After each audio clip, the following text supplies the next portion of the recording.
Hey everyone, welcome back to our channel. Today I'm going to show you how to lock folder in Windows 10 and 11 in a very simple way. What you can do, first you have to open your file explorer, and if you just go for your faves from here, I will just want to uh, lock the screenshots folder. So for that I will going to click on the right mouse button, click on new and go for text documents.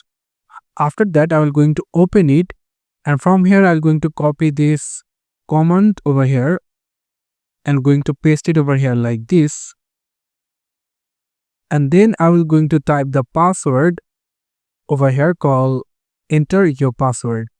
So I'm going to give the password over here,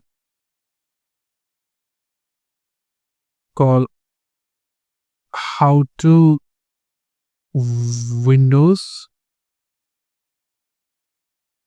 and then going to save it, save as, and then here I will going to type locked folder dot bat, and then going to save as type as all file and click save.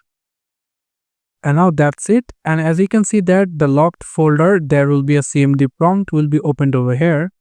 So from here, if you want to click on it, this locked folder, you'll get the locker folder over here. So I will going to drag this screenshot folder into locker folder, and now if I click on locked folder over here, you can see that are you sure you want to lock folder. So I just want to click on Y, that I'm interested, and click yes. And after, as you can see, the folder is now gone from here. So now if I just go for the pictures another time and click on this locked folder, so as you know, I gave the password was how to Windows, click enter.